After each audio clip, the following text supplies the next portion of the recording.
Siempre, alguna vez, esto lo hice el año pasado y no puede ser, digo, que no logre todavía. Ahí.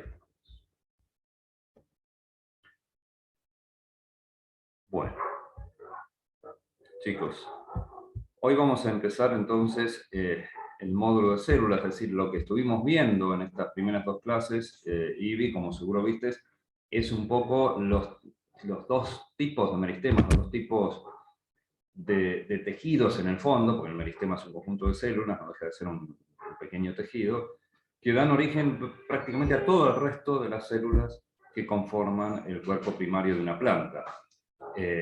Incluso dentro del crecimiento secundario, cuando veamos en su momento, los tipos celulares no dejan de ser los mismos, simplemente están organizados de otra manera, hay otro meristema en este caso que los origina, pero básicamente los tipos celulares son los que vamos a ver en este. Vamos a tener 4 clases de células, en donde vamos a hacer hincapié en algunas estructuras que son obviamente comunes tanto a las células animales como a las vegetales, pero sobre todo vamos a hacer hincapié en aquellas que son características de las células vegetales. A ver, si me deja. Esto pasa.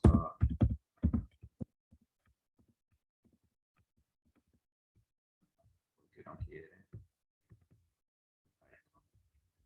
Bueno.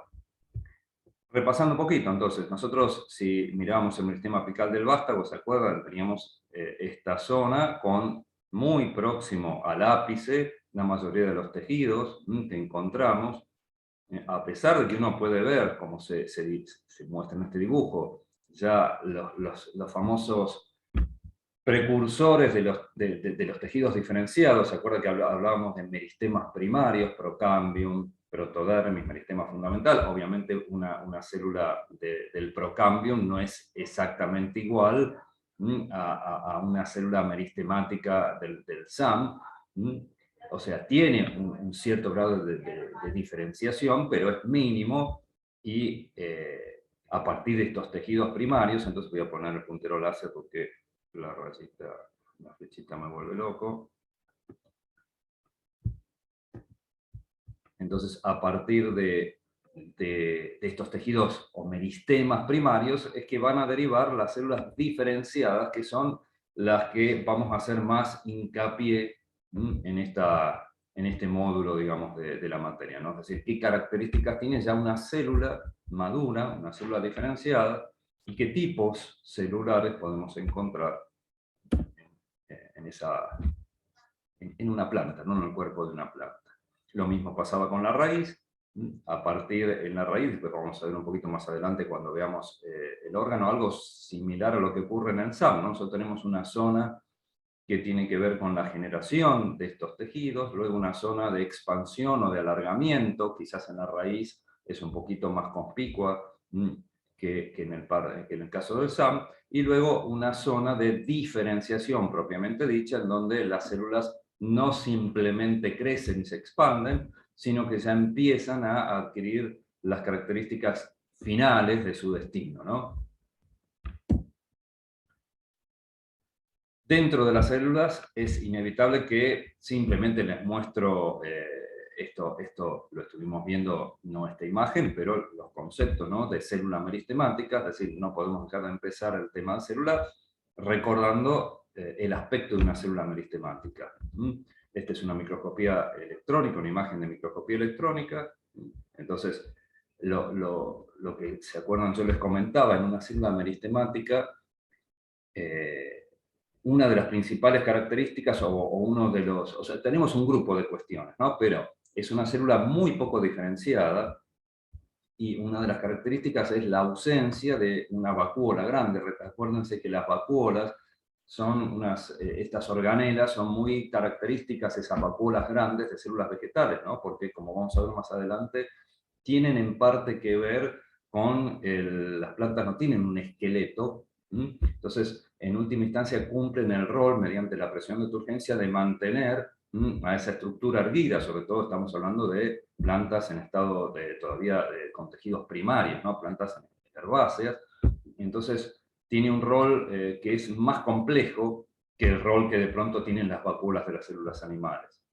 Entonces, en una célula meristemática, por un lado, van a ver que tenemos muy pequeñas vacuolas. Tiene que haber, porque van a ver que todas las membranas, las estructuras, digamos, que tienen membrana en una célula vegetal, las membranas no se sintetizan, entre comillas, de nuevo, sino que se heredan durante la mitosis.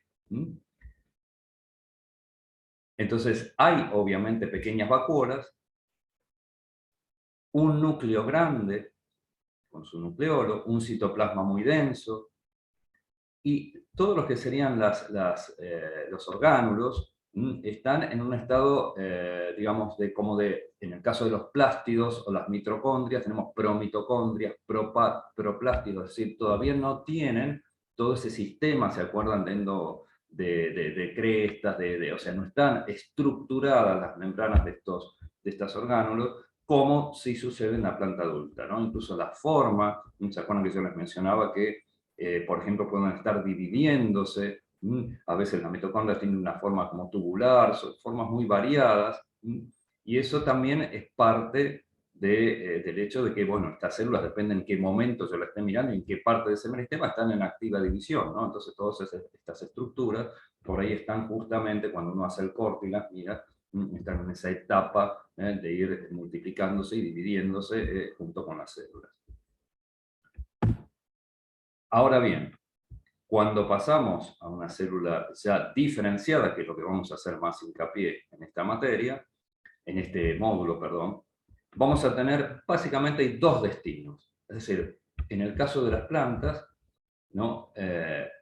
Una célula diferenciada, bueno, puede tener, obviamente, como dijimos recién, puede ser una estructura viva con sus vacuolas, todos sus orgánulos, su sistema de endomembrana, después vamos a ver en detalle todo esto, o el destino final puede ser el de una célula muerta, como Sara solía decir, es un cadáver lo que queda, ¿no? Es muy típico esto, si ustedes se acuerdan de el esclerénquima, ahora después vamos a ver un poquito ese término, pero por ejemplo los elementos de vaso del xilema, sabemos que son básicamente estructuras de pared en donde ya no quedan restos del protoplasto, no hay citoplasma, no hay núcleo, no hay nada, son células muertas. Es decir, el proceso de maduración, de diferenciación de esa célula es un programa que es muerte celular programada, en ese caso. Es un programa de muerte celular. O sea, no todas las células vegetales tienen como destino final ser una célula viva, sino que algunas justamente terminan muriéndose. Entonces, de este primer esquemita que habíamos visto en la primera clase, nosotros en la primera clase nos estuvimos concentrando en los meristemas primarios. Vamos a dejar para un poquito más adelante el tema de los meristemas secundarios, y ahora nos vamos a concentrar en este tipo de, digamos, cuáles son las células, no, cómo están organizadas las células vegetales en estos tres grandes tejidos que derivan de esos meristemas primarios o fundamentales. Bueno, el fundamental es un caso, ¿no? De hecho, ahora vamos a ver, si bien cuando veamos un poquito más, ¿se acuerdan que yo les dije que el tema de los tejidos depende a su vez de si están conformando el cuerpo de la planta, o sea, el relleno, lo que sería el equivalente al conectivo, ¿no? de un animal, si están formando parte del tejido vascular o del sistema térmico. Entonces, hay tipos celulares que están representados en estos tres sistemas de tejido. O sea, nosotros vamos a ver ahora en general los tipos celulares que después, con distintas morfologías, distintas variantes, los podemos encontrar representados en cualquiera de estos sistemas de tejido, no necesariamente solo en el fundamental. Entonces vamos a repasar, yo esto lo voy a pasar bastante rápido, estos son conceptos que debieron haber visto en botánica. ¿Se acuerdan que hay como, de acuerdo, digamos, a ciertos aspectos morfológicos, a ciertas características, no tanto moleculares de las células, sino más bien morfológicas, se ha clasificado a las células como agrupadas, las podemos agrupar como en tres grandes tipos de o sistemas de tejido, ¿no? El parénquima, el colénquima y el esclerénquima.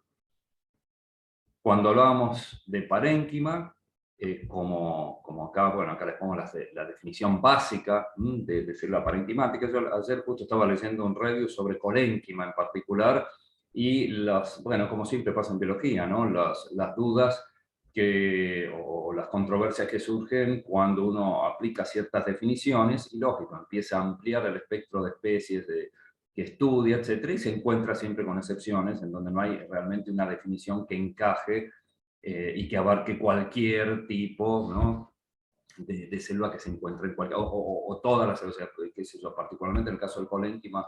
Yo ahora les voy a dar una definición clásica ahora a continuación, pero vamos, si ahondan aquellos que se meten en la cuestión más morfológica, van a ver que todas estas definiciones pueden tener sus excepciones. De hecho, algo típico que les deben haber enseñado en botánica es que, por ejemplo, los parénquimas, al igual que el colénquima, tienen típicamente pared primaria. Sin embargo, cuando vamos a ver tejido vascular, en cinema hay parénquima, el parénquima cinemático tiene pared secundaria, por ejemplo. Y así podemos encontrar un montón de este tipo de excepciones o de, digamos, situaciones que se van de estas definiciones tan clásicas o encasilladas, ¿no? Pero en principio, para nosotros parénquimas son todas células vivas, con una vacuola grande. Esta es la forma real, estamos acostumbrados a hacer las células vegetales, ¿no?, como si fueran pelotitas, globos. Ayer les explicaba, en realidad, si ustedes agarraran varios globos y los presionan entre sí, las caras que están presionadas son planas.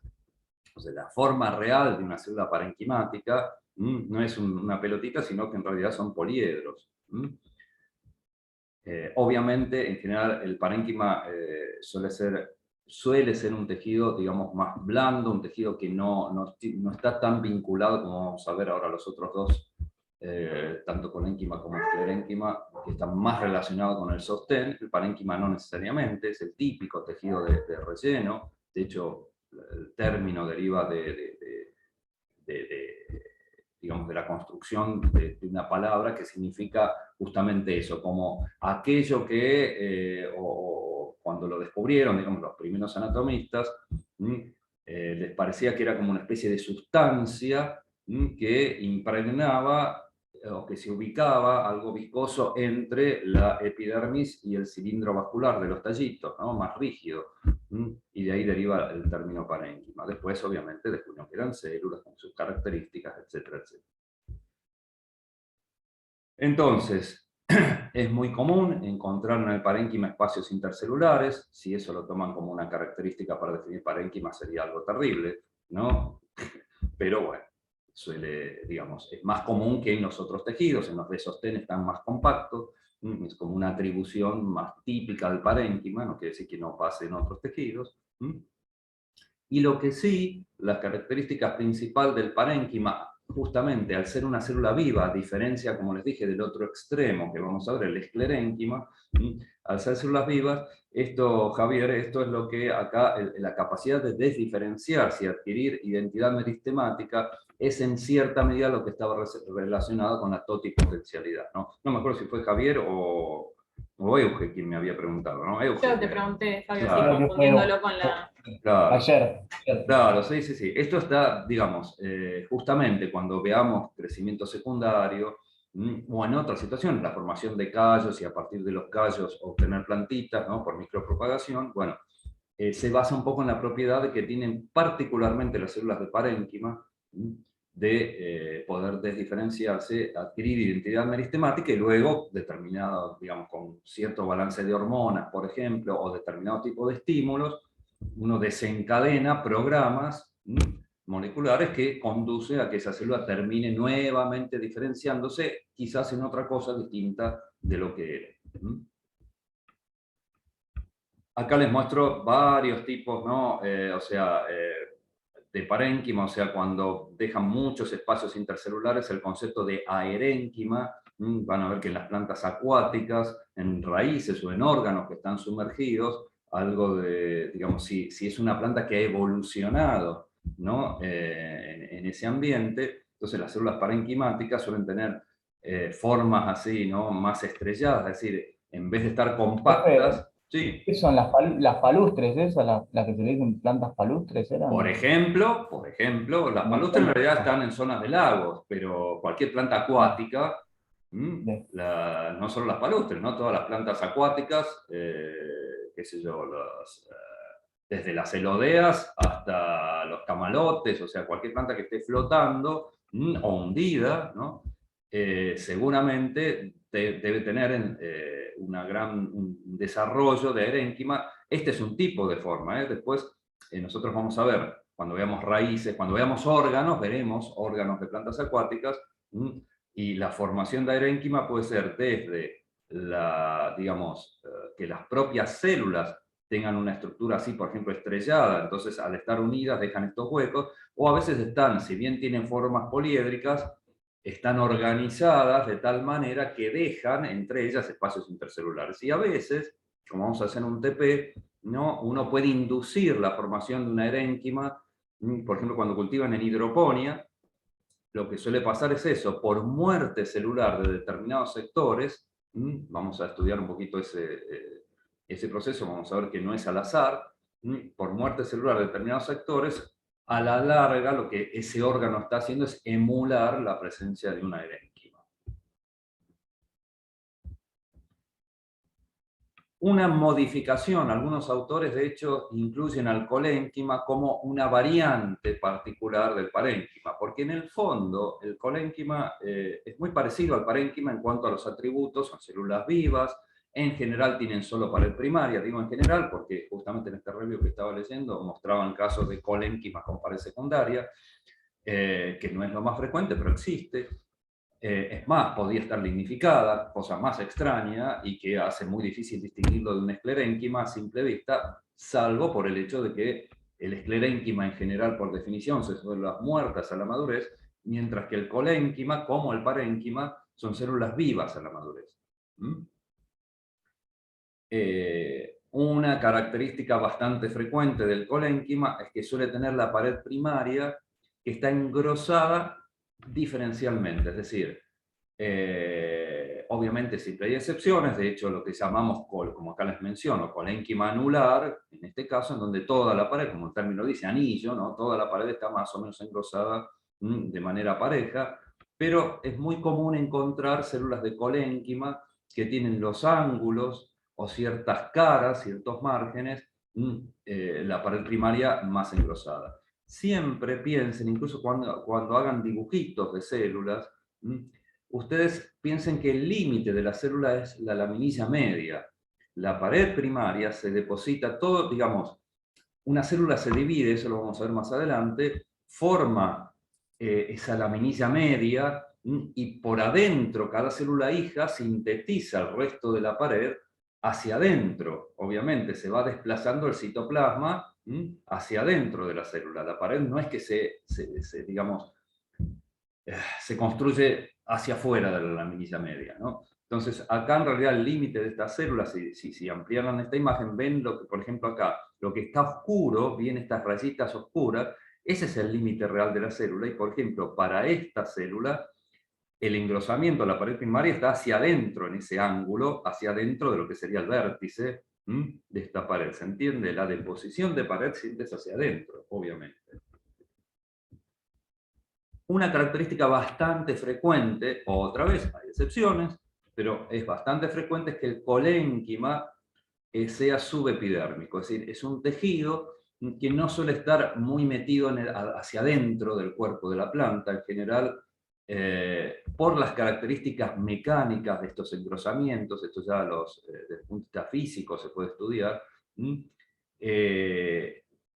le confiere una resistencia, o sea, esto actúa en el fondo, imagínense esto tridimensionalmente que sale y se mete por adentro y por detrás de la pantalla, ¿no? Entonces, estos serían como, imagínense, hileras de pared más engrosadas, como si fueran columnitas, lo mismo ocurre acá, como si fueran láminas, esto fíjense que está más engrosada la cara o la pared periclinal respecto de las anticlinales. Entonces, esto se ve como si fuera tridimensionalmente, esto, piénsenlo, que sale y entra de mi pantalla, es como si fuera una gran lámina, ¿no? Entonces, como si estuvieran capas de celulosa, en este caso, bueno, lo que constituye una pared, no es solo celulosa, pero no dispuesta de manera laminar. Entonces, desde el punto de vista físico, le confieren una cierta resistencia a ese órgano y la facilidad de plegarse o de no plegarse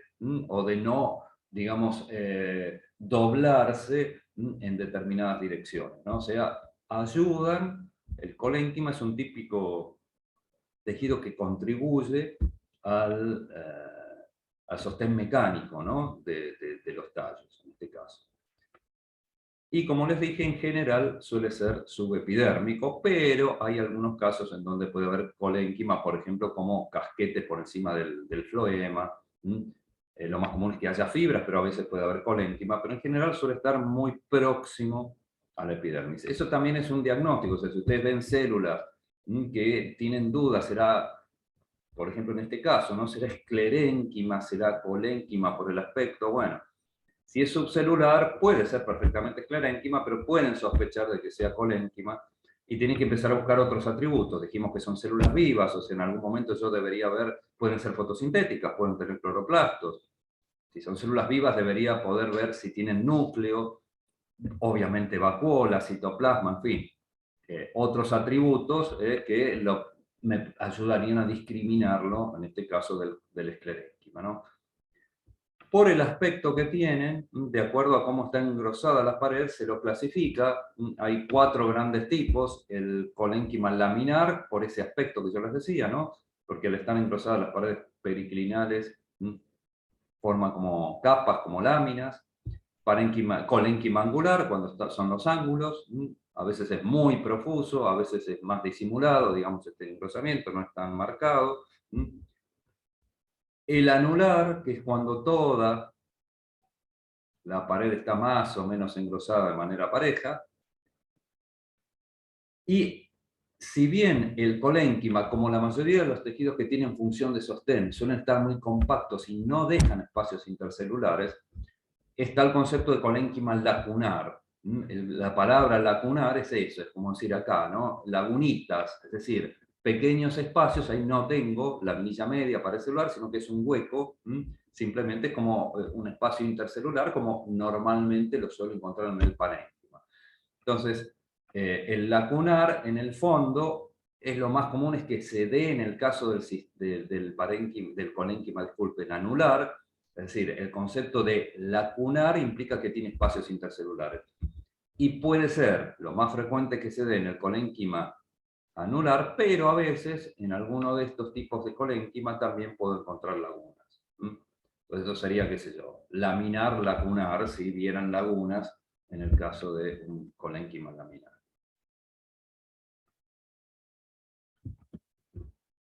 Y el otro gran tipo, digamos, ¿no? de tejido, bajo esta clasificación que estamos haciendo, ¿no? Es el esclerénquima, en donde la principal característica, digamos, que lo diferencia de los otros dos, como les dije, es que de acuerdo a su programa de desarrollo, terminan siendo células muertas a la madurez. Entonces, en general, tienen paredes secundarias que pueden o no estar lignificadas, dependiendo en qué tejido, en qué zona estén.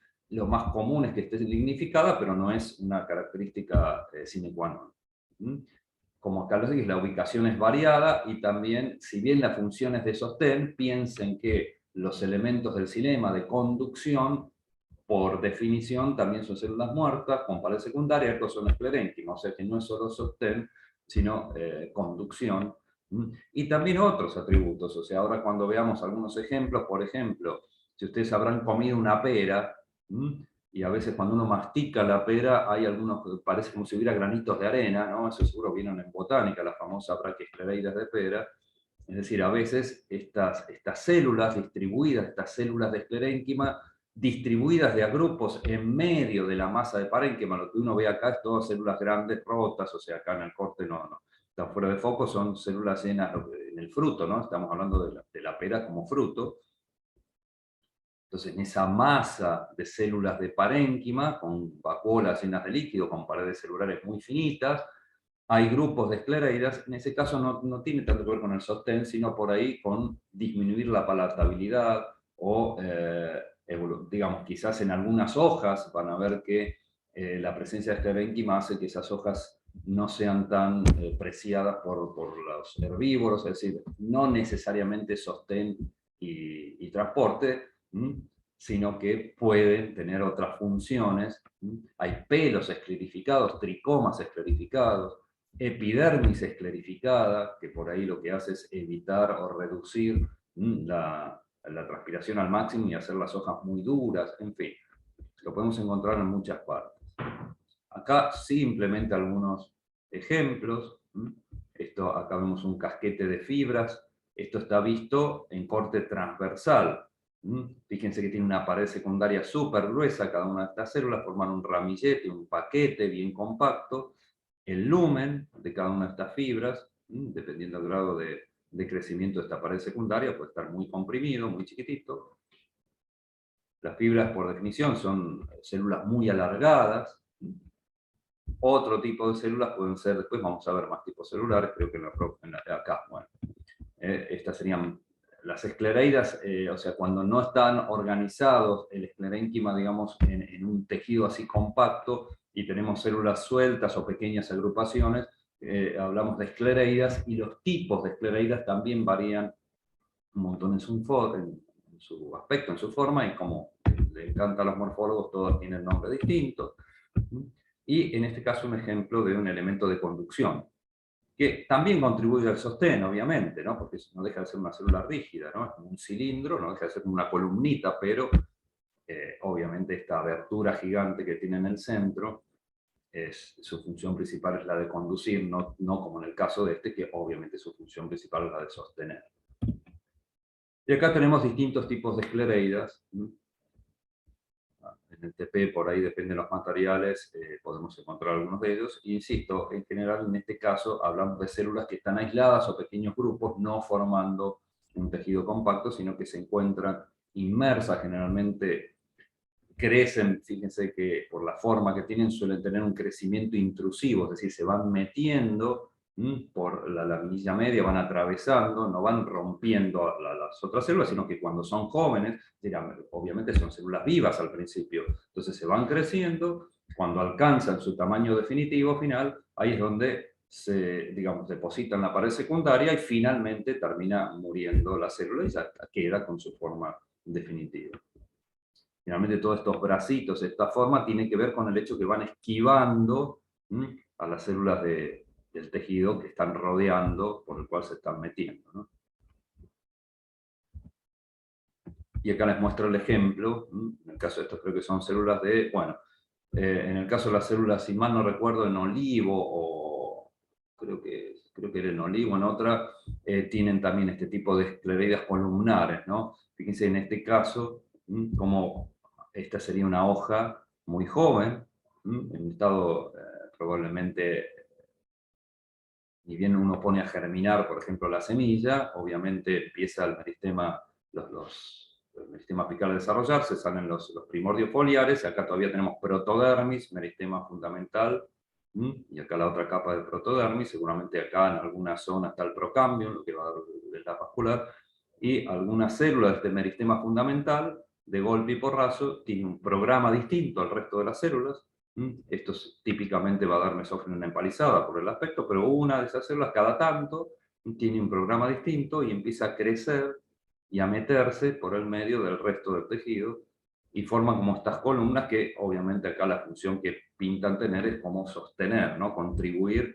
Fíjense que esta hoja tiene un ancho bastante importante, entonces de alguna manera contribuyen, si por algún motivo esta hoja disminuye la disponibilidad de agua y tiende a secarse, entre comillas, si pierden turgencia, estas células de alguna forma mantienen a la hoja con su forma original, ¿no? O sea, manteniendo los tejidos que no colapsen, procurando que no colapsen.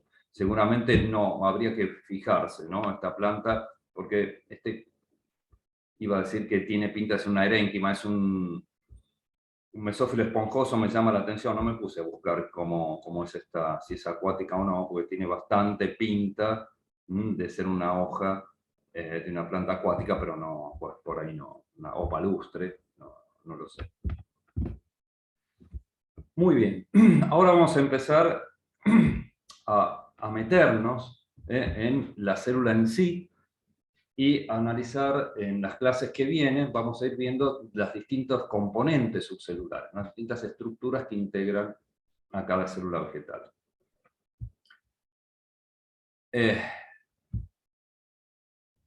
Podemos agrupar esta tabla, me resultó bastante interesante en el sentido de que resume prácticamente todo lo que podemos encontrar, ¿no? Y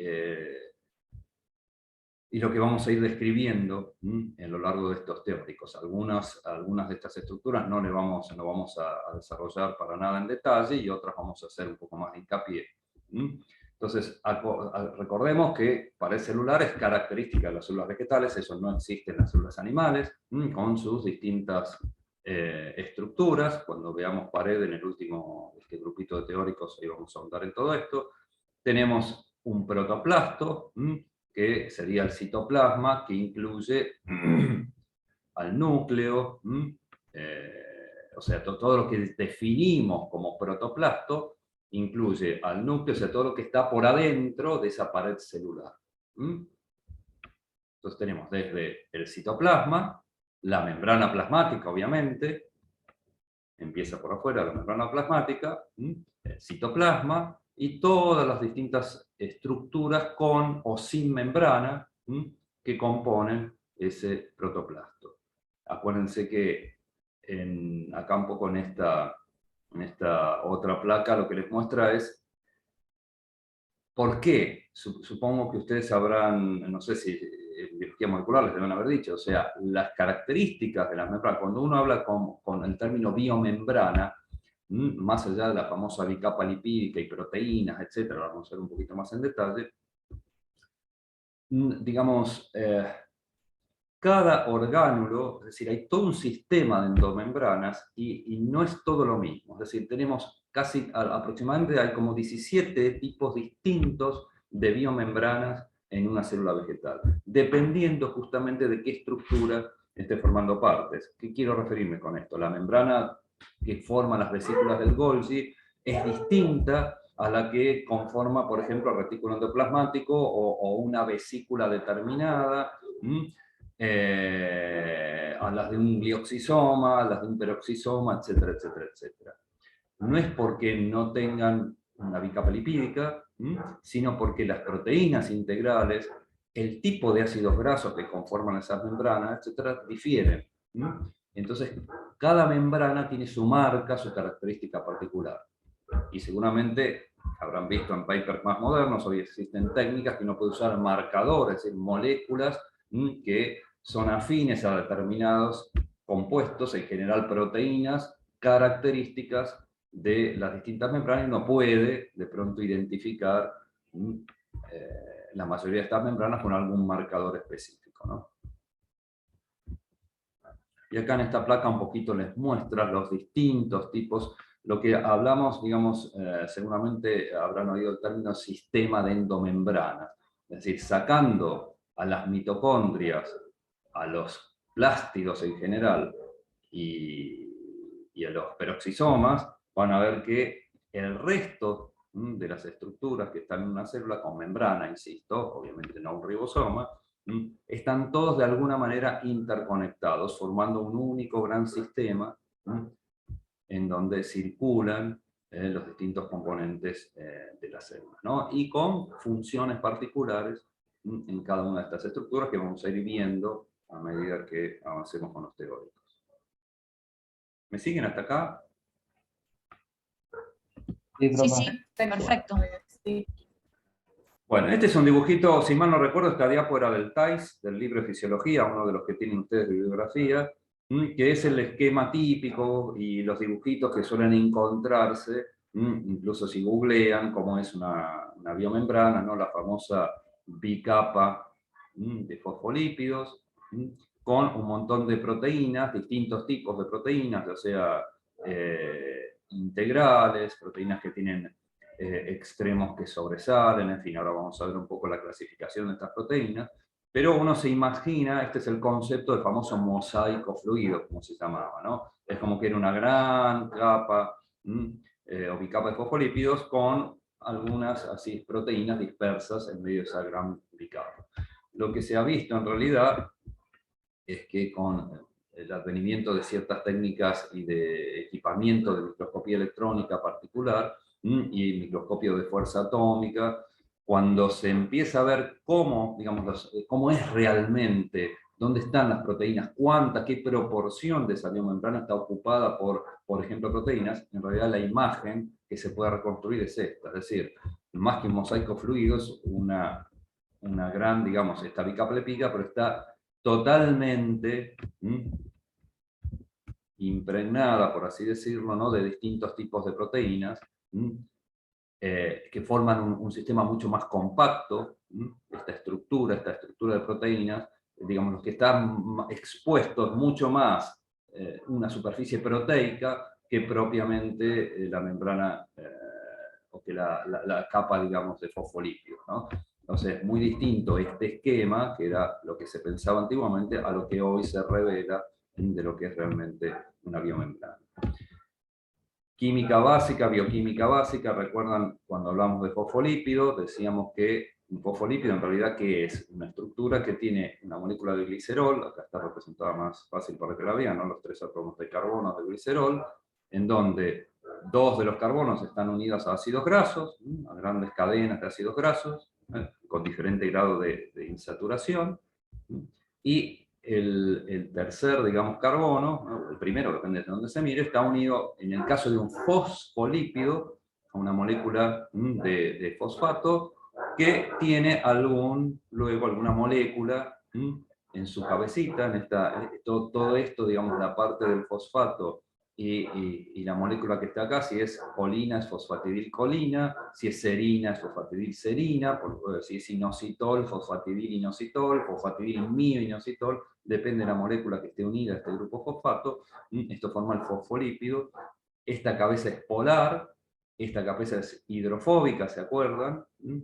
Por eso la colita, perdón, hidrofóbica, que estaba hacia adentro, las cabezas polares hacia afuera. Esto es lo común en la mayoría de las biomembranas, la presencia de fosfolípidos, salvo en las membranas de los cloroplastos, que tienen glicosilglicéridos. Es decir, en vez de tener el glicerol unido a un fosfato y alguna de estas moléculas, serina, aminoácidos, colina, está unida a un azúcar. El glicerol acá está unido a un azúcar, puede ser galactosa, digalactosa, en fin. Entonces, en las membranas de los cloroplastos, en general, no tenemos fosfoglicéridos o fosfolípidos, sino galacto. Bueno, depende el nombre, depende el sustituyente, el hidrato de carbono que esté acá, es el nombre que recibirá la molécula, ¿no? Acá es un galactosilglicérido. Pero esto es importante, una de las diferencias entre las membranas de cloroplastos y las de otros sistemas, y el resto del sistema de membrana, incluso de las mitocondrias, es que no suele haber fosfolípidos, sino glicosilglicéridos. Cuanto a las proteínas, ustedes recordarán de química también que también se las clasifica de acuerdo al grado de unión o a cómo están, digamos, vinculadas con esta capa bicapa de fosfolípidos. Vamos a hablar en general de fosfolípidos. Tenemos proteínas, ¿se acuerdan? Las transmembranas, es decir, aquellas que atraviesan de alguna forma, de una cara a la otra, toda esta bicapa, y pueden ser con un único, digamos, una estructura que la atraviesa una vez, o ustedes seguramente habrán visto moléculas que suelen tener formas de hélices o de cilindros, es decir, que atraviesan, de acuerdo a su estructura, varias veces esa membrana. Entonces, también se las clasifica de manera diferencial en base a eso, a la proteína transmembrana. Y luego pueden tener proteínas integrales, que a diferencia de la transmembrana, lo que están queriendo decir es que no atraviesan por completo a esa membrana, sino que pueden estar en parte insertas, ya sea porque se relacionan, o están en contacto con, pueden interactuar directamente con los ácidos grasos o con las cabezas, en este caso polares, es decir, con la molécula de fosfolípido, o por ahí, por ejemplo, si alguno de estos ácidos está glicosilado, pueden estar unidas de manera covalente al grupo, en este caso a un hidrato de carbono, que está unido a este glicolípido. O pueden estar en el otro extremo, hacia el lado del citoplasma, y por ejemplo unidos a un ácido graso, no necesariamente a una molécula, en este caso de hidrato de carbono. Es decir, no están metidas adentro, pero sí hay una unión química covalente con algunos de los componentes de esta bicapa. El otro extremo, el otro caso, es la que se llaman proteínas asociadas, es decir, donde en realidad no están unidas covalentemente, sino que por cuestiones de carga eléctrica se unen, por ejemplo, interactúan ya sea o con otras proteínas, que sí, por ejemplo, como en este ejemplo, son integrales, o con directamente los componentes de la biomembrana. Pero no hay uniones químicas, entonces son mucho más lábiles, en este caso, las proteínas asociadas. O sea, todo este tipo de proteínas son las que en última instancia podemos encontrar en esa biomembrana. Y luego, digamos, las proteínas tienen distintas funciones dentro de esas biomembranas, y ustedes seguramente habrán oído hablar de los famosos transportadores y la clasificación que pueden tener los transportadores, es decir, pueden ser canales, pueden ser ATPasas, digamos que transportan protones y que están asociadas a su vez a otro tipo de carriers o moléculas que con gasto de energía transportan otras sustancias. En fin, hay toda una clasificación. Acá hay un diagramita de algunos de los tipos de transportadores que podemos encontrar, de moléculas transportadoras en general, me refiero, ¿no? Que podemos encontrar en una célula vegetal. ¿Se acuerdan que podíamos hablar del mecanismo de transporte cuando dos compuestos? Les comento todo esto porque vamos a hacer referencia a estos términos más adelante, ¿no? Para que no voy a ahondar demasiado, simplemente algunas palabras para recordarlos, ¿no? Cuando hablamos de transporte sin port, ¿se acuerdan? Es cuando dos moléculas circulan en el mismo sentido. Por ejemplo, el transporte de sacarosa, que está asociado a un transportador de sacarosa que mete, entre comillas, si estoy transportando hacia adentro, ¿no? Hacia el interior de la célula sacarosa, y ese transporte está asociado al ingreso de un protón, por ejemplo. Entonces, lo mismo pasa con los aminoácidos, por ejemplo. Suelen entrar por transportadores que, junto con la molécula, está asociado al ingreso de un protón. En el caso del fosfato, en el caso del nitrato, los transportadores de nitrato, también está asociado al ingreso de nitrato al ingreso de un protón. Entonces hablamos de sin port. En otros casos, cuando el transporte de una molécula está asociado a la salida de otro, o al revés, es decir, hay un movimiento en contra, ¿no? Por ejemplo, si yo meto un catión, por ejemplo el sodio, el ingreso de sodio, acá está al revés, acá está hablando de flujo, ¿no? Bueno, en este caso, pero pasa lo mismo si fuera al revés el movimiento, ¿no? La salida de un catión suele estar, por ejemplo, en el caso de eso, asociada al ingreso de un protón, o viceversa. O sea, hay un movimiento contrario, entonces hablamos de mecanismos antipolares. Luego tenemos los famosos distintos tipos de bombas, las ATPasas de plasma-lema, y después el famoso ATP binding cassette, es decir, es un tipo de sistema en donde esta proteína está asociado, digamos, la degradación, en este caso de ATP, ¿no? El gasto de energía, ¿no? La lisis de ATP, el transporte de protones. Entonces, ¿se acuerdan que son bombas? Otra vez, hay un flujo de protones en un determinado sentido, eso genera la hidrólisis de ATP, y esa molécula, a su vez, con ese gasto de energía y ese flujo de protones, ese gradiente de protones, está asociado al movimiento de alguna otra molécula, ¿no? Usualmente moléculas cargadas. Y luego tenemos canales, los distintos tipos de canales, en donde el canal es básicamente una proteína integral que, digamos, se abre o se cierra, en el fondo, digamos, de alguna manera por distintos tipos de estímulos. Ese canal se abre, puede ser variaciones en el potencial de membrana, pueden ser variaciones debidas a cambios en la turgencia de la célula. Esos cambios de turgencia generan estímulos mecánicos que también contribuyen a la apertura y cierre de canales, y en este caso el ingreso o el egreso, o la salida de las moléculas es simplemente un tubito, el canal es un tubo en donde la molécula se mueve a favor de un gradiente electroquímico.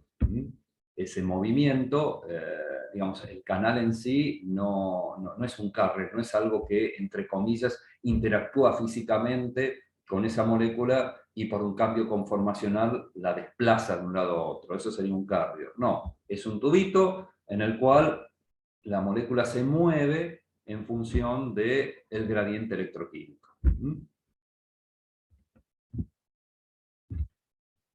Ahora bien, las biomembranas, ustedes saben, tienen la función, digamos, básicamente es la de regular qué es lo que entra y sale de esa estructura que están recubriendo, cualquiera sea el plasmalema o sea la de un orgánulo en particular, ¿no?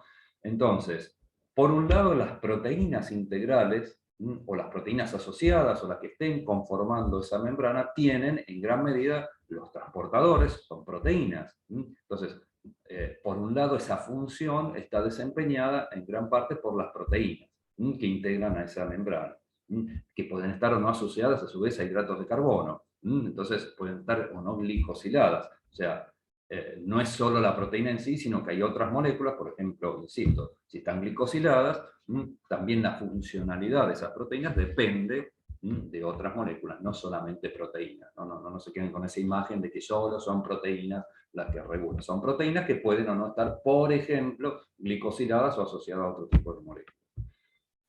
Pero en la funcionalidad, en el fondo, depende también de la composición de ácidos grasos que tenga esa membrana, ¿no? Y la fluidez o rigidez que tenga esa membrana contribuye al adecuado funcionamiento y a que haga las funciones, que se cumpla esa función de manera correcta. Y algo que suele alterar la fluidez de las membranas son los cambios de temperatura, ya sean cambios de temperatura diarios, estacionales, o que han ocurrido a lo largo de la evolución del planeta, ¿no? Entonces, en general, por las características, estamos hablando de lípidos, o sea, los lípidos son constituyentes básicos de las membranas, a bajas temperaturas, las moléculas de fosfolípidos tienden a aglutinarse y disminuyen la fluidez de esa membrana, mientras que a altas temperaturas pasa lo contrario.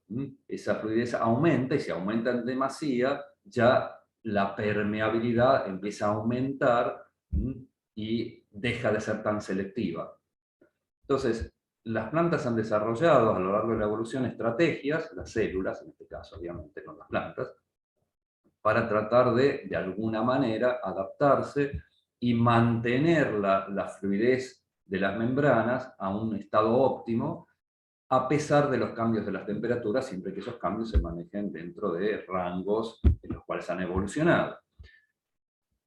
Hay dos mecanismos básicos. Por un lado, ¿se acuerdan que yo les dije que la cabecita de este fosfolípido, lo mismo pasa con el componente, digamos, el azúcar que esté acá, puede variar dependiendo, ¿no? O sea, digamos, yo en esta molécula puedo variar tanto la parte polar como la parte hidrofóbica.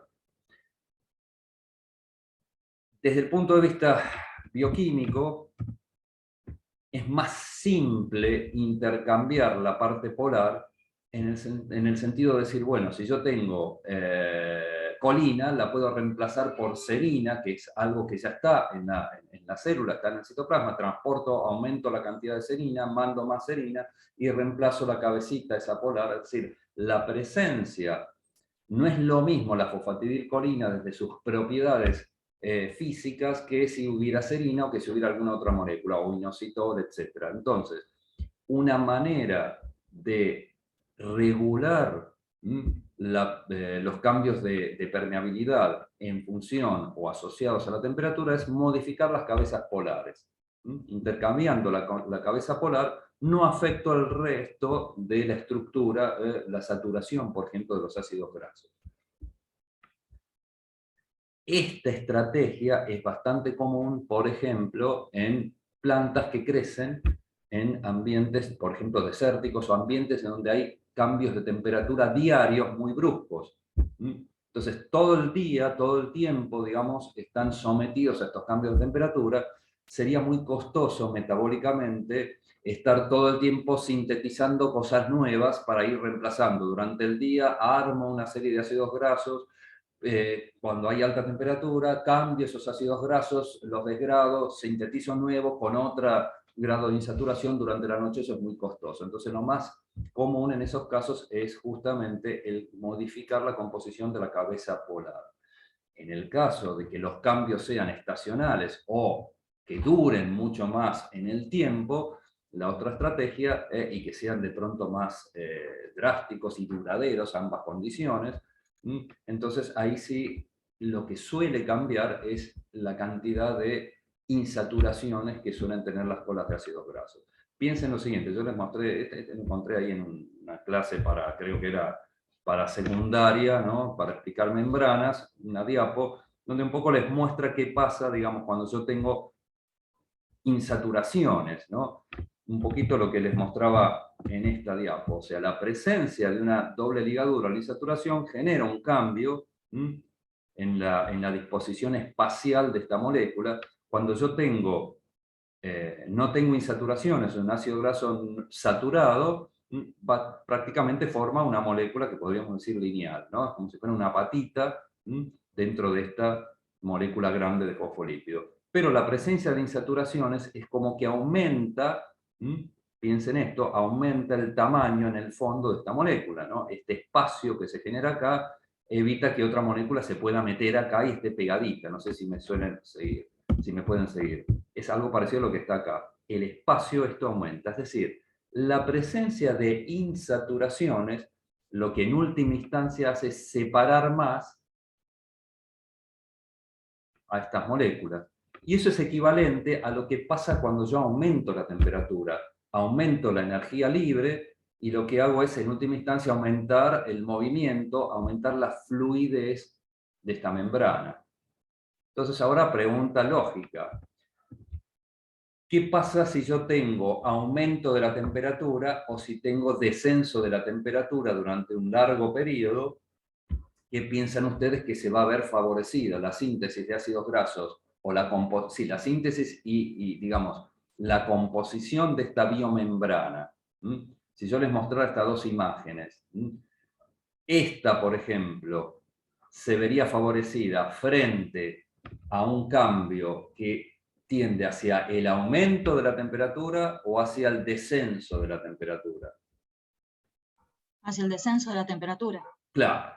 Es decir, dado que el descenso de la temperatura tiende a rigidizar, a hacer como que las cosas disminuye la energía libre, el movimiento de las moléculas sea menor, una manera de mantener la fluidez es aumentar la cantidad de ácidos grasos poliinsaturados, ¿no? Entonces, en este gráfico lo que se intenta ver es si realmente es así, ¿no? O qué es lo que pasa, ¿no? Entonces acá, fíjense que lo que tenemos es en el eje X temperaturas crecientes, y en el eje Y distintos ácidos grasos, o sea que tienen 16 y 18 átomos de carbono, con una gran cantidad, o sea, con distinto nivel de insaturación, ¿no? Uno sería una sola insaturación, una sola doble cadena, dos insaturaciones, tres insaturaciones. Entonces fíjense que los ácidos grasos más largos y con más insaturaciones son los primeros que tienden a descender, a disminuir en su proporción.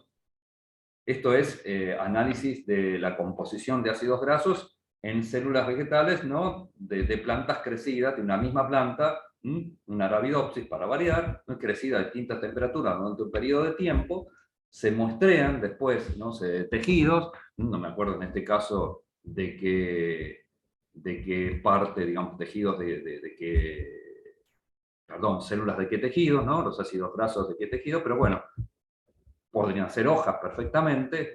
Entonces se aíslan biomembranas y después se analiza la composición de los distintos ácidos grasos y como ven, el caso al revés sería el que dijimos recién, a medida que baja la temperatura, temperaturas menores, aumentan los de cadenas con muchas poliinsaturaciones, y lo mismo en este caso pasa al revés, los más saturados, o sea, los ácidos grasos sin insaturaciones, tienden a aumentar a medida que aumenta la temperatura y a bajar los poliinsaturados, ¿no? Si ustedes después revisan esta tendencia, con los extremos, sobre todo, es donde mejor se ve, o sea, los poliinsaturados respecto a los saturados, donde hay un cambio mucho más evidente y más brusco. Bueno, son las 10. Ahora nosotros ahí vimos algunas características muy básicas, muy elementales de biomembrana. Seguramente en química biológica, en biología molecular ven otros aspectos. Nosotros vamos a concentrarnos en cuestiones que nos interesan desde el punto de vista de la anatomía y de cuando veamos algunas cuestiones sobre fisiología y cómo las estructuras están asociadas a la función de esa célula o de ese órgano en particular. Entonces vamos a hacer hincapié solo en algunos detalles de estas estructuras que vamos a ir viendo.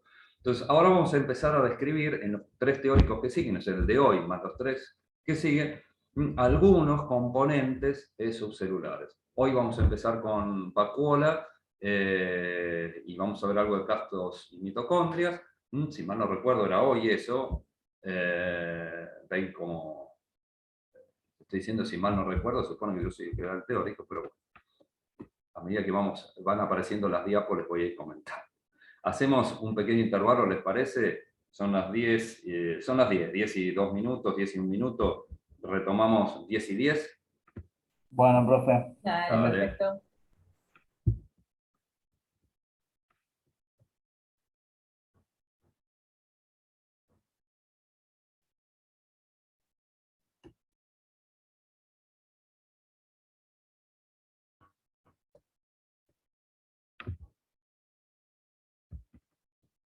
Cuando uno hace alguna acción distinta, esto se cuelga. A ver si...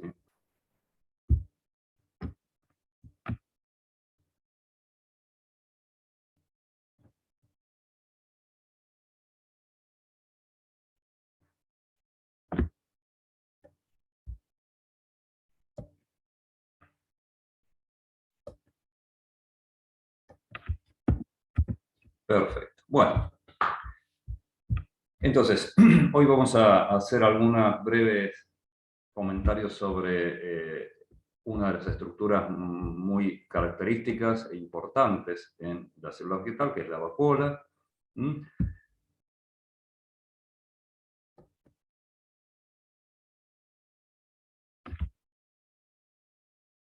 Lo que les aclaro acá es que, bueno, justamente la vacuola, como veremos a lo largo de toda la materia, es una de las estructuras más versátiles que tiene la célula vegetal, tanto por la morfología que puede adquirir, ya sea en distintas células o en una misma célula a lo largo del desarrollo de la planta, depende de el destino de esa célula, como la composición, y hay distintos estímulos también, tanto bióticos como abióticos, que pueden ir modificando de pronto, aún en una estructura determinada, en un momento dado, cambiar el aspecto o la composición, ¿no? Que tiene esa vacuola. A la composición me refiero a lo que contiene esa vacuola. Piensen que, al igual que el medio externo, que la pared celular, generalmente más de una vez me van a oír mencionar el concepto de espacio libre, ¿no?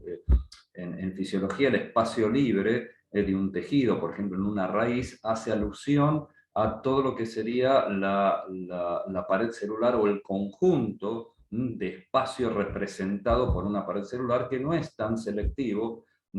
Hay algo, evidentemente, o sea, la pared celular, por su composición química, va a tener interacción con iones, etc., que hace que no se comporte simplemente como el aire, por así decirlo, ¿no? Pero no tiene de ninguna manera la selectividad de una membrana.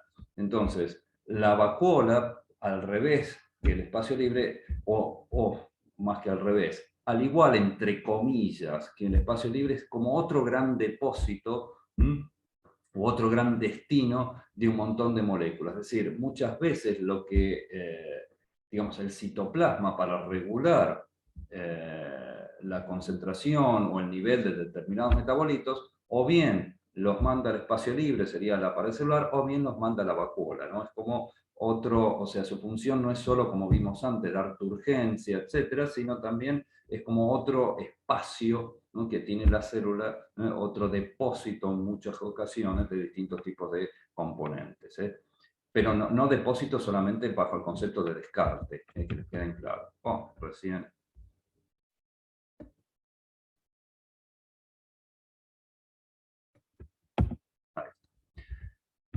Seguramente habrán visto, o sea, como les dije, una de las funciones básicas de las vacuolas es mantener la turgencia de las células vegetales. Como no tienen un esqueleto, las plantas, entonces, en gran medida, cuando fueron evolucionando, sobre todo al pasar del medio acuoso al medio terrestre, uno de los principales problemas con los cuales se encontraban era cómo sostenerse en ese medio, ¿no?, en el aire. O sea, si tengo que crecer, ¿cómo me mantengo erguida? ¿Cómo optimizo la captación de luz disponiendo las hojas de determinada forma que queden perpendiculares al sentido, digamos, ¿no?, en el cual ingresan los rayos de luz? Entonces, todas esas problemáticas, de alguna manera, tenían que resolverse tratando de mantener, por ejemplo, erguida a la planta o las hojas dispuestas en una posición particular, que no se cayeran. Bueno, gran parte de esos problemas se fueron solucionando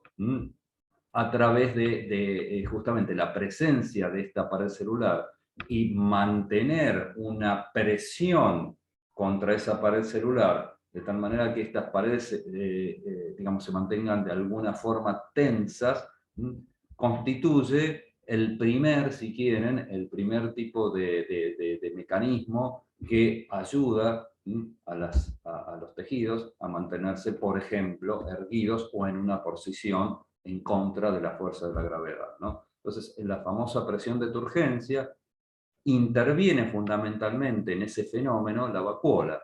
Por eso el volumen enorme que ocupa en relación al tamaño de una célula, ¿no? Las vacuolas de las células vegetales son mucho más grandes que las de la mayoría de las células de los tejidos animales.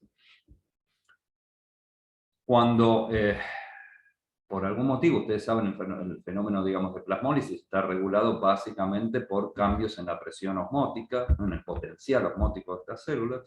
Si se pierde turgencia, si se pierde líquido, esta vacuola empieza a retraerse, pero no solo se retrae la vacuola, o sea, acompañando al movimiento de la vacuola, también está, la vacuola siempre está rodeada de citoplasma.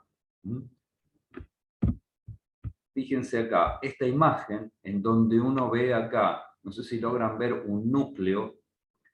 Estas son células que veíamos en el TP y en una época se mostraban en botánica, que son los tricomas estaminales, ¿no? Hay algunas comerináceas, algunas flores que en sus estambres tienen este tipo de tricomas. En una de las guías de TP van a tener algo relacionado con esto.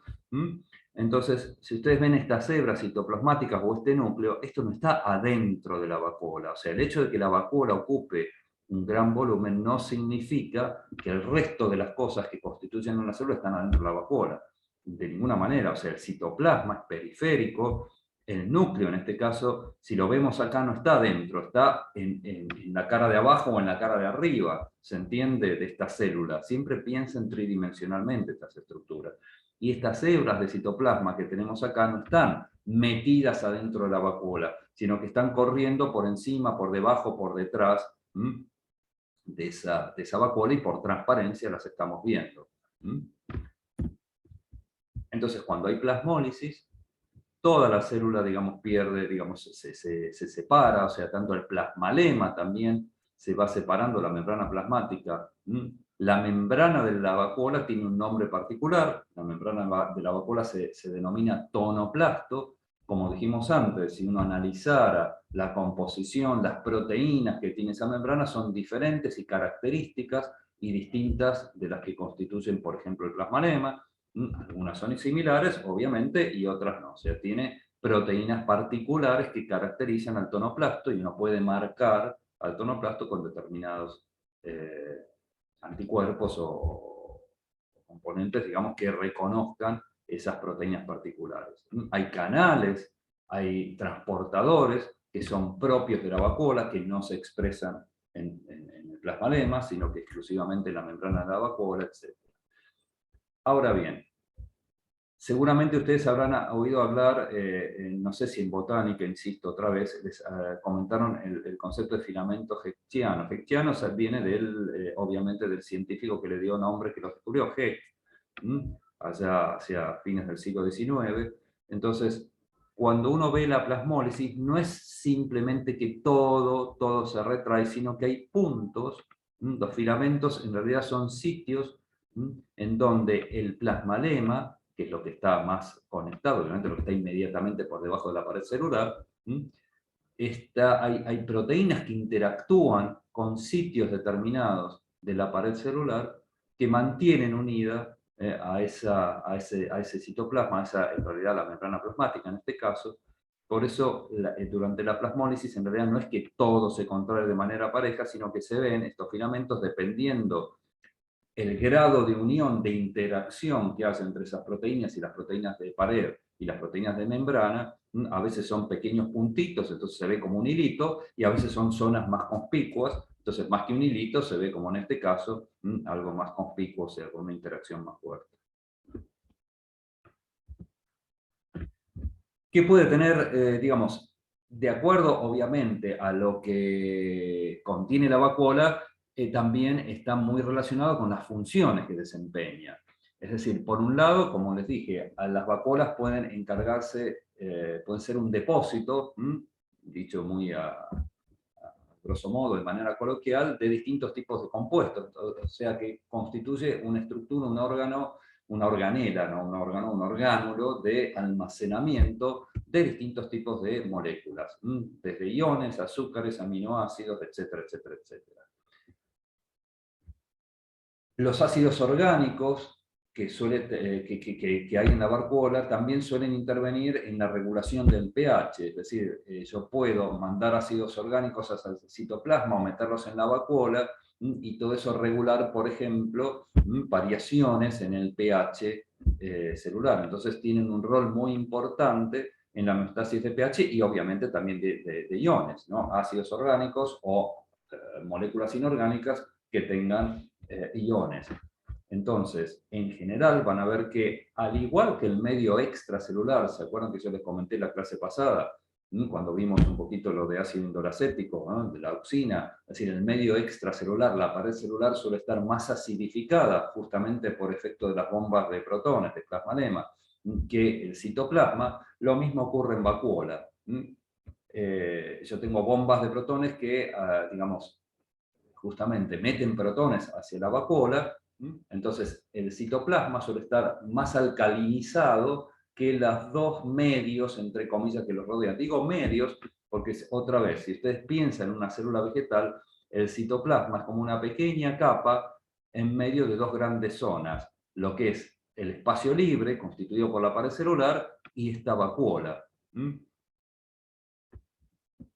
Entonces, el citoplasma suele ser más alcalino que tanto la pared celular o el medio externo y la vacuola, que suele tener un pH más ácido. Muchas veces muy ácido, dependiendo de qué es lo que esté acumulando y de, otra vez, circunstancias externas, ¿no? a ese tejido.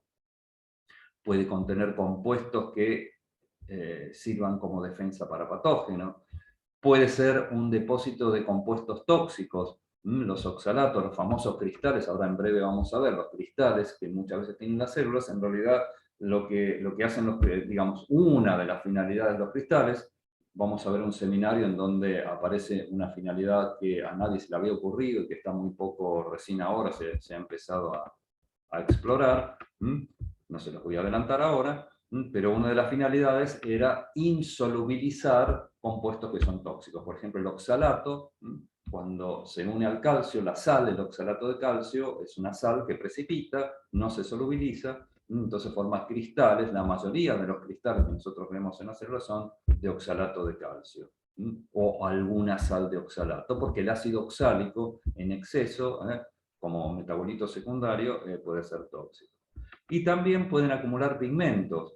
Y los pigmentos también tienen distintas funciones en las plantas. Seguramente ustedes habrán visto, desde atraer a los polinizadores hasta, por ejemplo, contribuir a, eso en el caso de una flor, ¿no? Pero ustedes han visto hojas tallos, es decir, primarios obviamente, ¿no? En donde los pigmentos pueden aparecer no solamente en las estructuras reproductivas. ¿Hay algo en el chat? Perdón. Sí, profe, disculpe que lo interrumpa. Tengo que ir Ah, a no hay hacer problema. tengo que entregar unos papeles al correo, así que nada. Tranquilo, tranquilo. Después termino de escuchar las clases. No hay Te problema, no hay agradezco. problema. No, no, por favor. Así Ven acá, como... Fabio, de firme. Sí. No, para que sepas que no estás solo. No, ya sé. No, Ivana también está, ya me pidió un par de veces. Ay, la vi que entró así. Sí, está pobre ahí con el celu lidiando, pero está bien.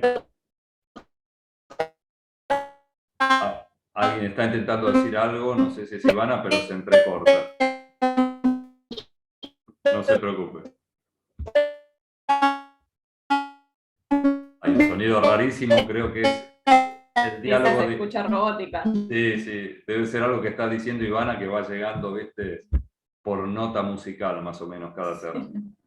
Bueno, como les decía, entonces los pigmentos no solo intervienen, generalmente uno lo asocia, ¿no?, a las flores y a la polinización, pero tienen, bueno, parte del laburo mío en el laboratorio es justamente estudiar el rol de un tipo de pigmentos, por ejemplo, frente a la protección, a la fotooxidación, ¿no?, ya sea por radiación UV, por exceso de luz, etc. Otra vez, cada vez que uno hace algo, a ver.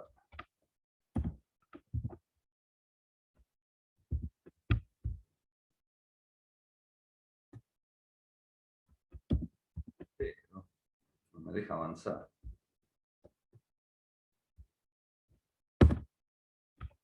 Increíble. Estas pequeñas cosas de...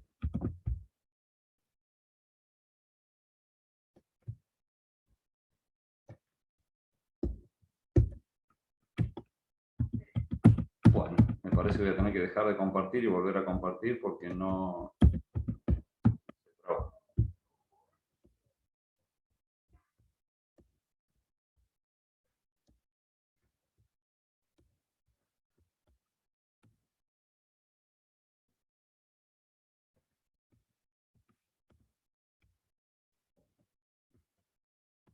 Bueno, dentro de los pigmentos no voy a entrar en muchos detalles, simplemente recordarles que en general la planta, digamos, hay distintos tipos de pigmentos, algunos son hidrosolubles y otros son liposolubles. Los hidrosolubles son los que encontramos en las vacuolas, los liposolubles, que serían básicamente la gran familia de los carotenos y carotenoides, están en los plástidos, en los cromoplastos. Entonces en la vacuola tenemos hidrosolubles y en este caso hay dos grandes familias de pigmentos, ¿no?, que son las antocianas y las betalainas. No tienen tanto que ver, digamos, esta definición un poco en los colores, no están así, es decir, dentro de las antocianas y las betalainas tenemos pigmentos, por ejemplo, de color rojizo, púrpura, no son exactamente iguales, pero en esa gama,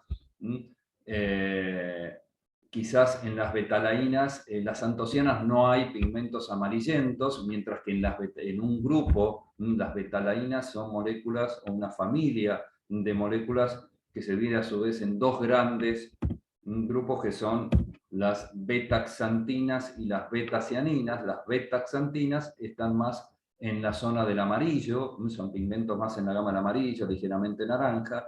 Las betacianinas en la zona del lila, del violeta, del azulado. Lo que pasa es que en una planta combinados, porque pueden estar presentes los dos tipos de pigmento, el color resultante puede ser fácilmente confundido con un antocianismo.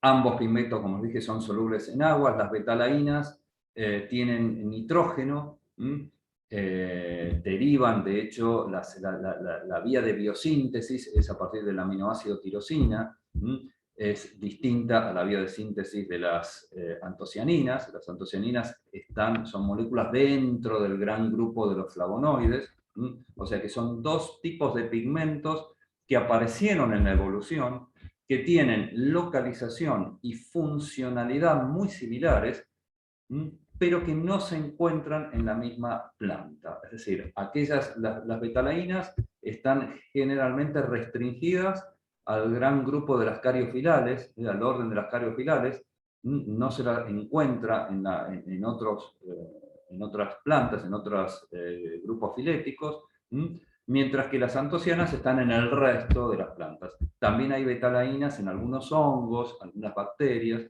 pero es como que evolucionaron en un grupo particular de plantas, se separaron de aquellas linajes que tienen antocianinas, y justamente, ¿no? Al menos en las especies que se han analizado hasta ahora, aquellas que tienen betalainas no tienen antocianas y viceversa, aunque comparten algunos elementos de la vía de biosíntesis. De hecho, se han transformado plantas de tomate, que típicamente son solanáceas, o sea, tienen antocianinas, se les ha puesto justamente dos genes simplemente involucrados en la síntesis de betalainas y pueden sintetizar betalainas. No son incompatibles.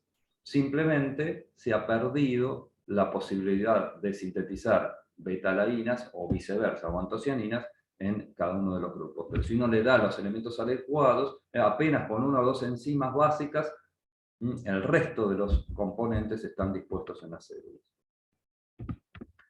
Las antocianinas, les dije que esta sería el fenilbenceno, fenilpromado, la molécula básica, digamos, ¿no? Que forma a los flavonoides, y dependiendo del tipo de sustituyente, bueno, obviamente es una gama enorme de distintos pigmentos. Una de las características interesantes de las antocianinas es que pueden cambiar de color en función del pH.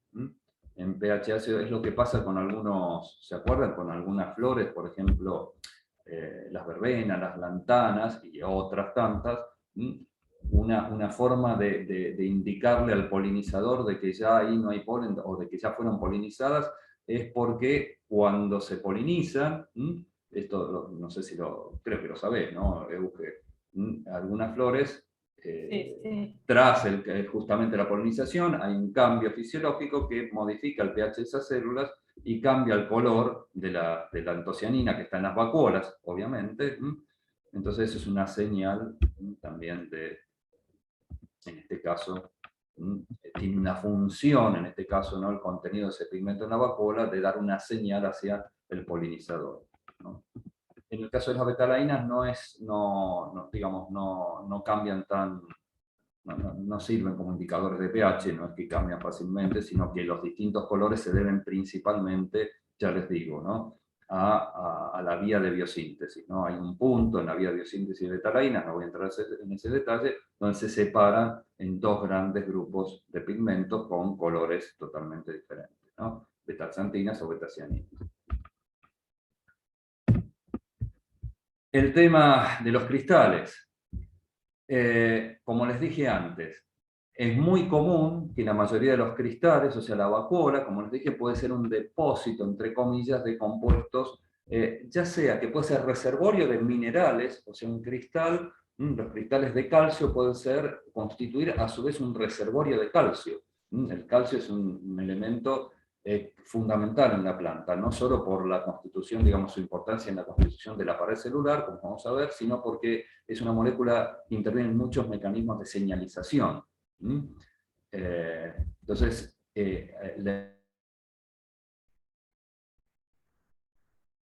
Ahí estás de nuevo, Fabio.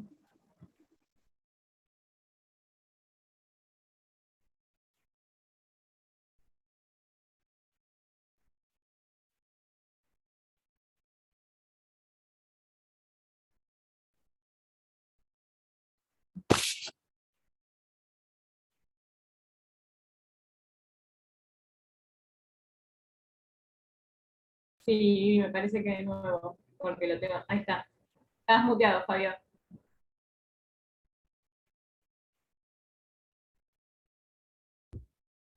bueno, volvemos. Entonces, como les decía, ¿no?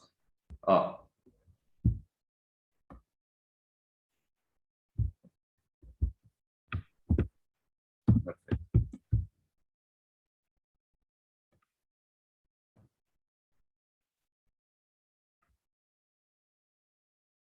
y quiero que se vaya esto y no...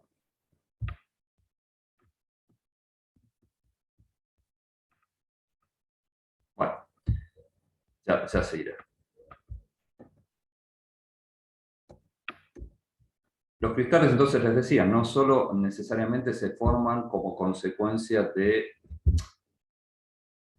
compartimentalizar compuestos tóxicos, como en el caso del oxalato, sino que pueden ser reservorios de minerales, y el caso del calcio es característico, ¿no? Las células tienen que mantener, la homeostasis de calcio tiene que estar muy, muy cuidada en la célula porque justamente es una molécula señal, y muchos mecanismos o vías de señalización dependen de lo que se llama la firma de calcio o de la activación de determinadas moléculas, por calmodulina, por ejemplo, etcétera, por calcio.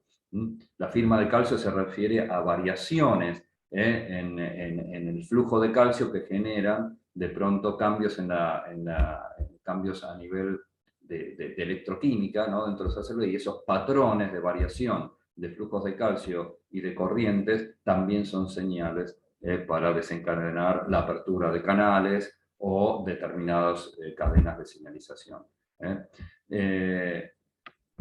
Digamos, los anatomistas han clasificado de acuerdo a su aspecto a los cristales, desde cristales poliédricos, cuando tienen, como en este caso, poliédricos, muchas caras, pueden ser romboidales, pueden ser tetragonales, pueden ser distintos tipos, digamos, de poliedros, rafidios, drusas y cistolitos. Ahora vamos a ver que tanto la mayoría de los cristales poliédricos como los rafidios y las drusas son cristales, ahora vamos a ver a qué nos referimos con rafidios y drusas, son generalmente sales de oxalato.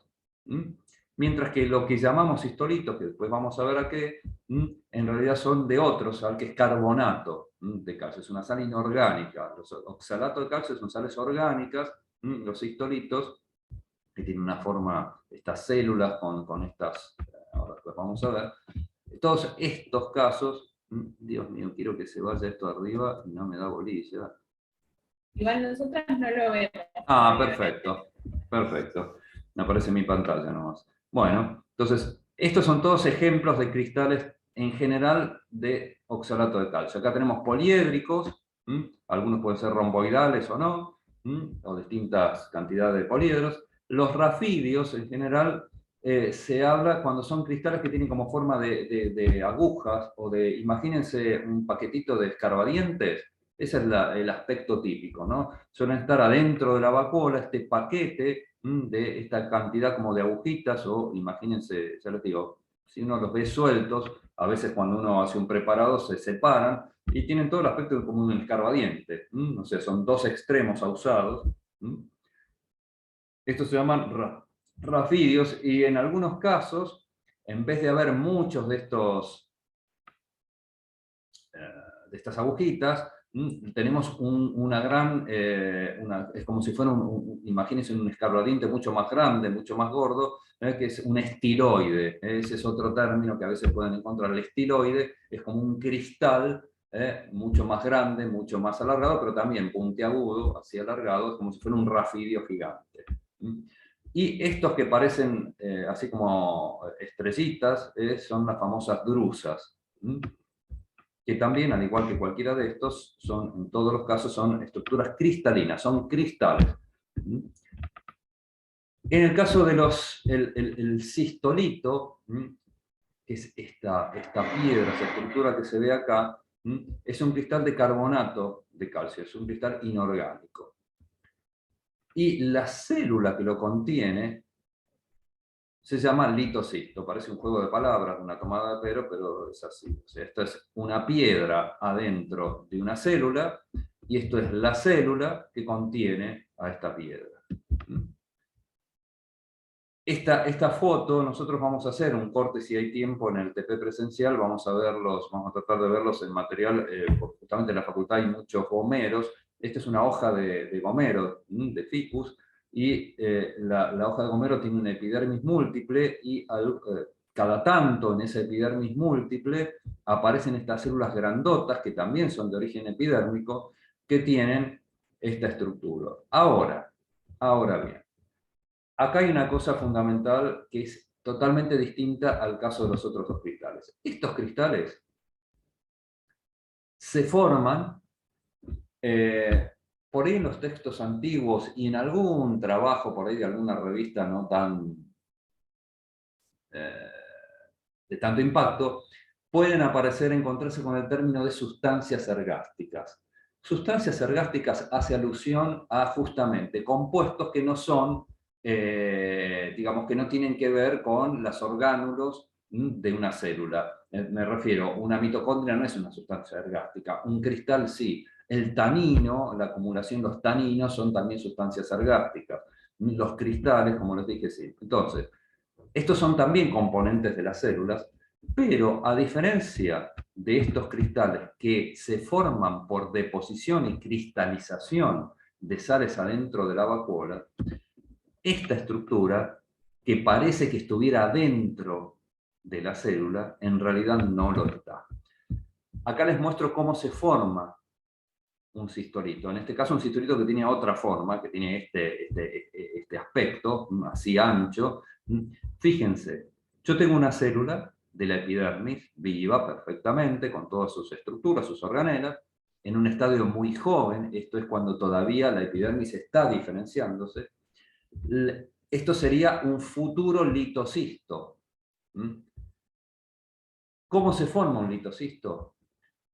Hay una síntesis, o sea, la pared celular empieza, obviamente la pared no es algo vivo, no es que crece por sí sola, sino que se empieza a sintetizar pared, o sea que yo acá tengo plasmalema por fuera de esta estructura, esto negro, se empieza a sintetizar pared formando una estructura que va creciendo. No es que se mete y rompe la célula, sino que imagínense como si yo quisiera dividir a esta célula. Entonces lo que voy haciendo es crece esta estructura, que en el caso del gomero es chiquita, es este pie.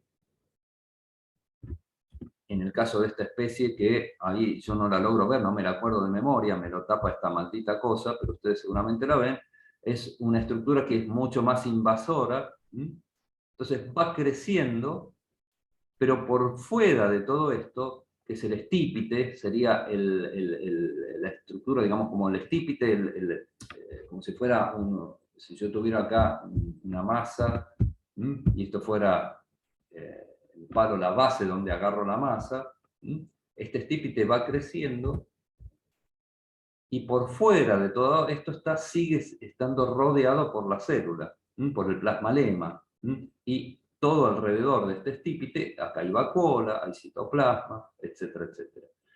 Luego, sobre este estípite, que en este caso tiene esta forma particular, se va depositando, entonces se va excretando. En este caso, el concepto de excreción se usa más para células animales, pero en última instancia lo que va haciendo es, se va el exceso, en este caso, de carbonatos y de calcio, se va excretando y se va depositando alrededor de este estípite, lo mismo que vemos acá. Todo esto es el carbonato de calcio, pero que en realidad no está dentro de la vacuola. ¿Se entiende? Que es radicalmente distinto a lo que ocurre acá. Esto está dentro de una vacuola. En este caso, en realidad está en el fondo, está por afuera de la célula. Todo esto sigue siendo espacio extracelular. Pero en el aspecto, como esto es a partir de una partecita acá de la pared, el resto de la pared sigue rodeando a toda la célula y se va metiendo, entonces va invadiendo este espacio, todo alrededor tengo citoplasma, todo esto blanco que veo en realidad es la gran vacuola que tiene esta célula. Fíjense que esto no está dentro de la vacuola. Entonces es importante entender esta diferencia. Y este es un cristal, entonces, que no está dentro de la vacuola, por eso esto es un litocisto, es una célula que tiene esta estructura, que en el fondo, si nos ponemos a pensar, está rodeando la célula a esta estructura, la está englobando, si queremos decir, de otra manera. Entonces, esta es otra de las imágenes, otra de las formas en que uno puede hallar los cristales en las células. Había una consulta. Sí. Me sorprendió que dijeras que era una hoja, porque siempre que vi los cristales y esto, los vi en raíz y más en la zona del cilindro vascular, y quizás alguna drusa suelta por la corteza. ¿Hay en todos los órganos? Sí, sí, sí, sí, sí. De hecho, si llegamos a tiempo y vemos los seminarios que tenemos planteados, etc., hay un seminario en particular en donde, no les quiero adelantar, pero van a ver, les tiro esto, cómo la presencia de cristales influyen en la fotosíntesis. Están asociados a la fotosíntesis. Y eso se enoja, ¿eh? Bien. ¿Y tiene alguna relación la ubicación en función a si es desecho o si es reserva? Bueno, ustedes, en el caso este de los litocistos que son carbonato de calcio, ¿no? Otra vez, esto cuando, por ejemplo, los montan, si ustedes montan estas, ¿no? En agua, a veces lo que ocurre es que solo les queda esto. Porque si el agua está, sobre todo si el agua, viste, ya sea porque es de red o porque tienen, o sea, si es un poquito ácida, esto se solubiliza recontra fácil. Entonces la sal se solubiliza y les queda solamente, ves que acá por transparencia se ve lo que sería la clava esta, ¿no? Lo que sería el stack, el estípite, termina acá el estípite. Todo esto es el resto, es la deposición del carbonato de la sal alrededor de este estípite, ¿no? Se empieza a depositar como capitas, capitas, capitas y va formando esta estructura. Y yo estoy seguro, no sé si en el caso del gomero lo han estudiado, pero insisto, el paper que tienen para seminario, bueno, el tamaño de esto va a ir variando y que varía el tamaño, ¿qué significa? Que tengo más o menos disuelto.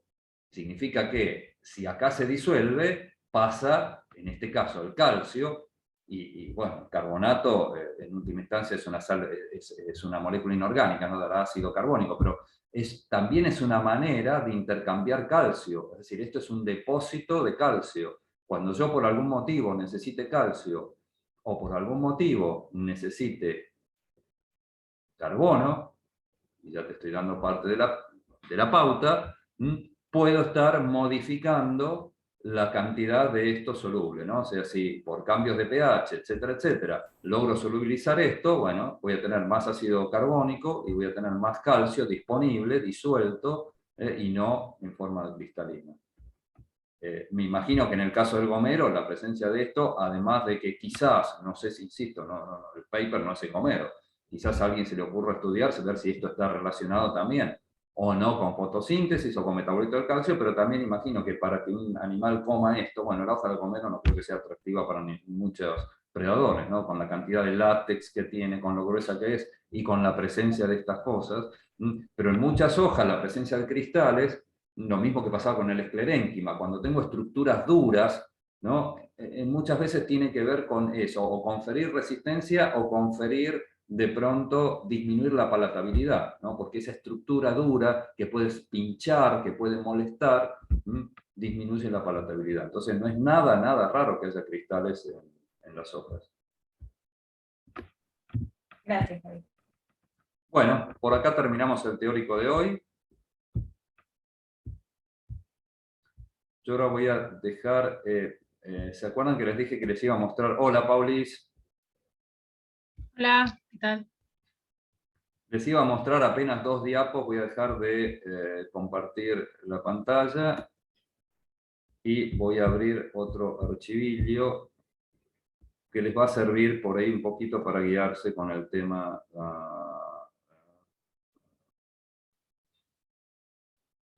Tema de pantalla completa. ¿Dónde está?